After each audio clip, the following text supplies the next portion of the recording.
Okay, so I've had the wonderful idea to try and replace our sun with a blue star, but then I came up with the other wonderful idea to replace it with a pigeon. So, first things first, there's a few differences between the sun and a pigeon. Mainly the pigeon is a bird, not a star. So I'm sure nothing bad will happen when we place a pigeon in instead of a sun. Okay, let's see what happens. Here is our pigeon. We can give him a name, I suppose.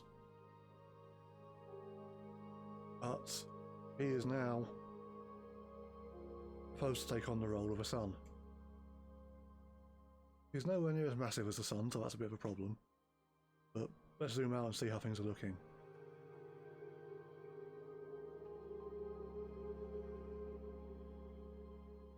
Okay. Why is nothing labelled? There we go. Okay, well, at first glance, what can we see already? Well, Mercury's done enough, it's like, nope, I'm out of here. All of the planets in the solar system have now gone rogue. I guess in this scenario what's really happened is the sun's just disappeared. So everything now will no longer follow its orbit path and just go off. Okay. I was sort of hoping for something a bit more interesting to occur. I guess while collisions are possible, it's very unlikely. I think what I'm going to try and do is let the planets fly out a little bit, and then see if I can replace the pigeon with a star, and see if I can recapture the planets.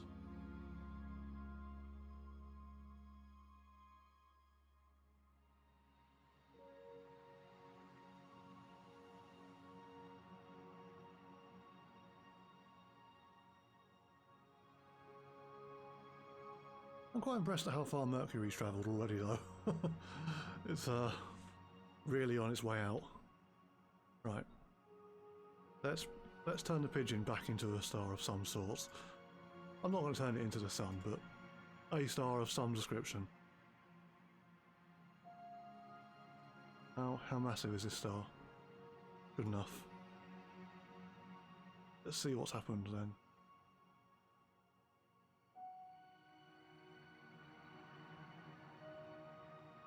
Well, Pluto's back. It's been captured by a star orbiting our blue star. And we saved Jupiter as well, which is nice. Try and work out where Earth is real quick. So Mars is here. So Earth should be around here somewhere. There it is. Okay. Earth is still leaving the solar system, that's not good. Mars doing? Mars is off. So let's replace our blue star with a more massive blue star.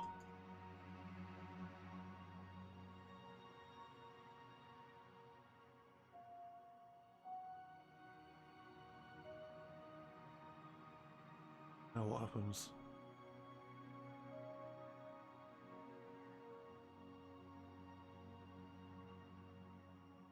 So this is actually smaller than the sun, but it's still more massive than the sun. So I'm hoping we can get something out of it. Oh, Jupiter's still here. Got Uranus back, that's nice. Probably the issue I've got now, right, is to make Venus orbit my blue star now. I have to make it such a large star that it's going to engulf, you know, Uranus and Saturn. Neptune. Okay, we got Neptune.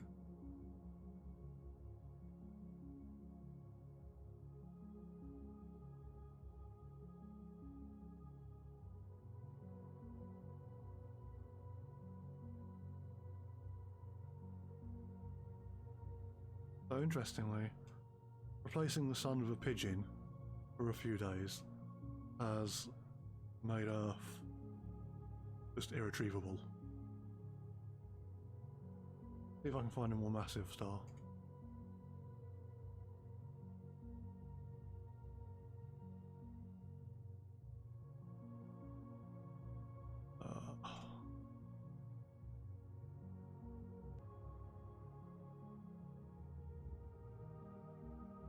shit.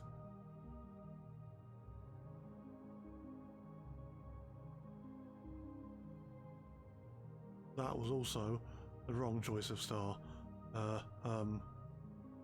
Quickly replace it before I lose Saturn. Replace it with the Sun. Place. Did I rescue Saturn in time? No, I didn't. Okay, well, we lost Saturn because I chose the wrong star and it got eaten. Okay.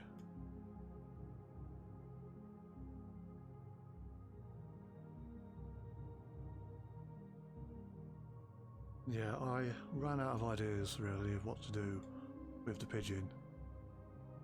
So I'm going to try and replace this with a much more massive star in hopes of saving the Earth from going rogue. So let's try... Beetlejuice is sizable, isn't it? See what that does.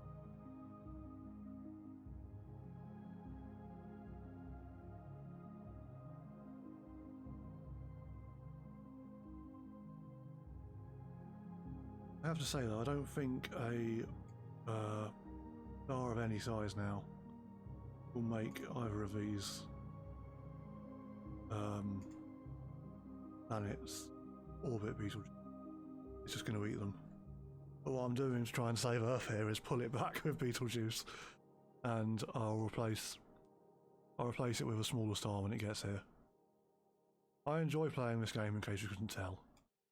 Right. Come on. Go a bit forward. Get Earth, mate. Planet flying by. It was flying into it a minute ago. Alright. See what else we got.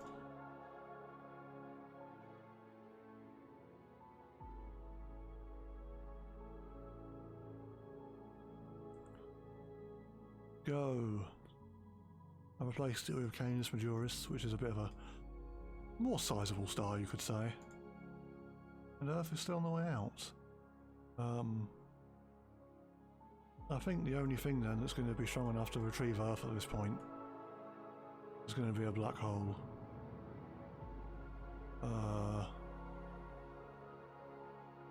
Try this one. Well, I was correct on that assumption. However, I chose a black hole that's far too large.